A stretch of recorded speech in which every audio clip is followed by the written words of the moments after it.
It didn't work out so well. It's going to be some tasty grouse. Yeah, nothing like a little canned grouse. Well, this is our last night out in the bush, I guess. Tomorrow's our last day of hunting. We thought today might be, but we're gonna push for one more. We had a big 6-point. We'd seen him. We got him about 70 yards once. The conditions weren't quite what we wanted, so we backed out. And the wind was right and everything, but we were kind of pushing up the dark, and they weren't really going the way we wanted, and rather than spook them, we backed out. Nobody else has been hunting right in here. So we thought we were good. We knew they'd be right there the next morning, and then he disappeared for a couple days. So for the last couple days, we've been up and down and sideways, bugling, glassing, and just couldn't find him anywhere, and we just couldn't figure for the life of us where he went. You know, Jason killed a bull the first time he touched his bow, and they seemed to be bugling, and then after that, boy, they clammed up, and it has been a little frustrating, and we've had a little bit of all kinds of weather too. It's not like, you know, okay, it's hot and dry, they're not bugling. I mean, we've had everything.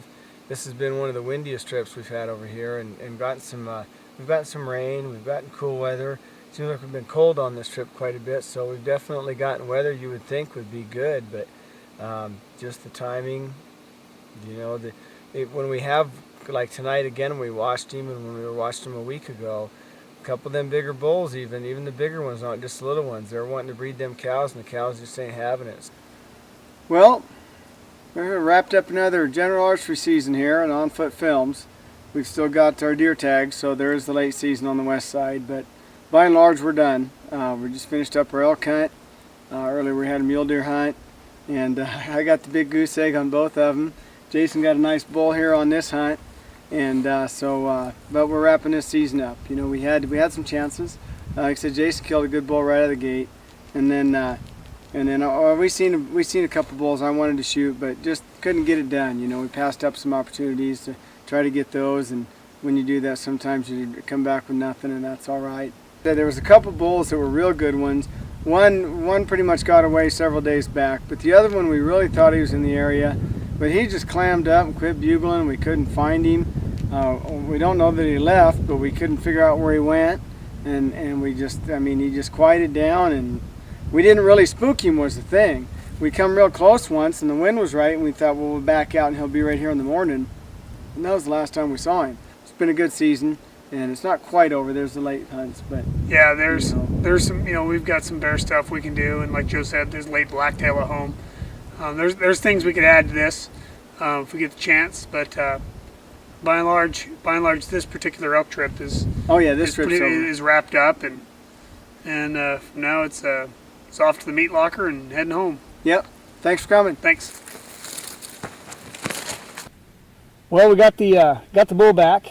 Jill picked him up last night. It's actually Christmas Day. Zane Smith from Backcountry Creations was able to piece his antler back together, and this is the one that was broken in the 6 spots, the one that we pieced together. And he just did a remarkable job, and was able to put it on the black walnut plaque. I guess he don't like plaques, so he put it on this black walnut, which is awesome. And they picked it up, or Joe picked it up last night, and brought him down, and just did a wonderful job putting that back together the way it was. You can see the weak spot there, and yeah, it's with the way these horns shrink and the drying times, I'm sure that was a chore. I guess, did you say you put a steel rod in there? Yeah, he reinforced it with a steel rod, and we were talking about it, and you know, when Jason and I found the pieces, there were like, I don't know, there were half dozen, you know, chunks, and then the big piece, you know, from about there up was whole. Yeah, the club. But from here to there was in about 5 or 6 pieces, and it looked like you took one of them big stick pretzels and just shattered it. You know, there were a lot of big chunks where it wasn't just broken across; they were broken long ways in half and twisted. Yeah. And he was talking about the shrinkage. When they shrink, they kind of shrink a little different. Some of them are, you know, the density is different, right. And but he did, like Jason said, he did a tremendous job of putting it together. If you didn't know it was broke, it'd really be hard to tell, because you know the natural scratches and grain in it anyway. It really would be hard to tell, and it's a little bit shiny. He said once he gets done he put the steel rod in there and he placed everything together, and then they use some sort of epoxy and sand, and I'm not sure how they all do it.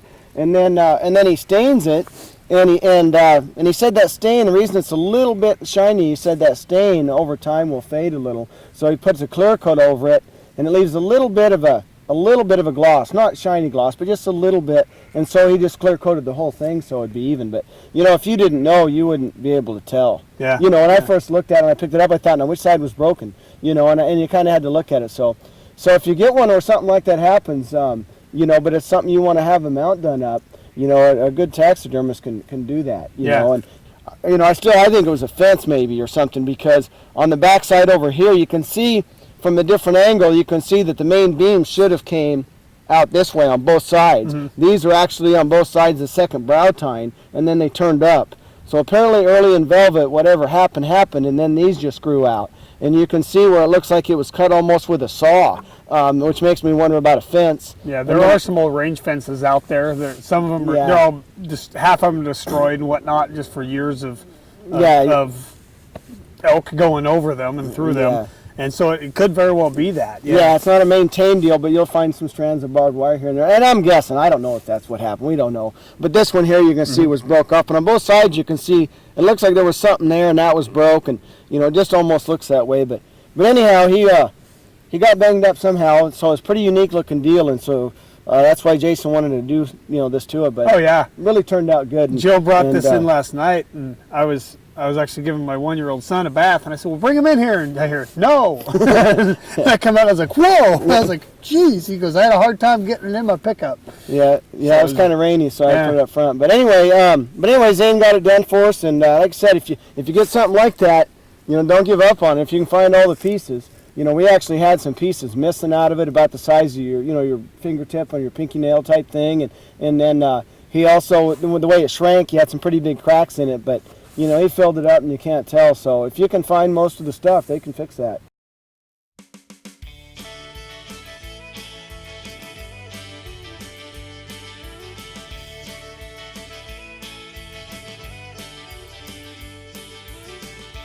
What a rugged land, with seclusion we treasure. For the value of this there can be no measure. The glory of nature will never grow old. One of God's greatest gifts, what a sight to behold. The beautiful sunsets, the silence of dawn. Inside my mind's eye such scenes will live on. Old homesteads and fruit trees, remains of days past. The hardships they weathered, how long did they last? If these canyons could talk, they'd tell quite a story. Much more than my simple ode to purgatory.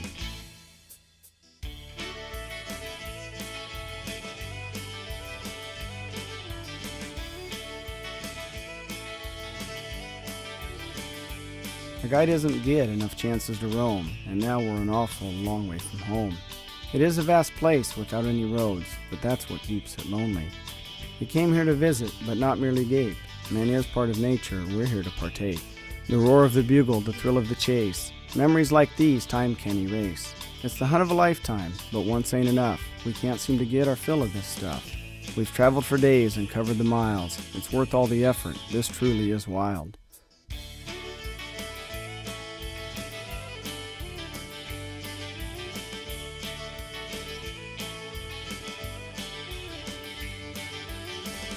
At night on the ridgetops by the light of moon full, we drowse to the sounds of the bugling bull. The swirling of winds, the errant sound, those normal mistakes, they seem to abound. The stalks that go wrong, that's not the heartbreak, but the physical part, how much can we take?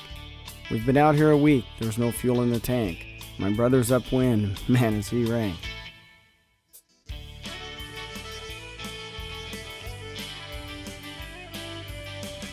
We'd been hunting hard, they kept getting away, till we finally connected early today. He came bugling in, boy was he mad. We fooled him good and then he was had. Yes, we do hunt, and we hunt to kill. For those who don't know, it's not merely a thrill.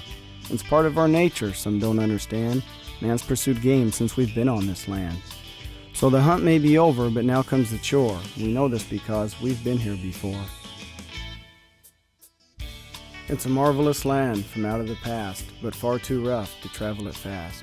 We dodge rattlesnakes and those prickly pears, while trying to keep our steaks from the bears. But the worst of the dangers to losing this meat is without a doubt the early fall heat. Won't make camp tonight, we'll sleep by the trail, listening through twilight to the coyote's shrill wail. This country is brutal, we snivel and whine. We swear up and down, this year's the last time.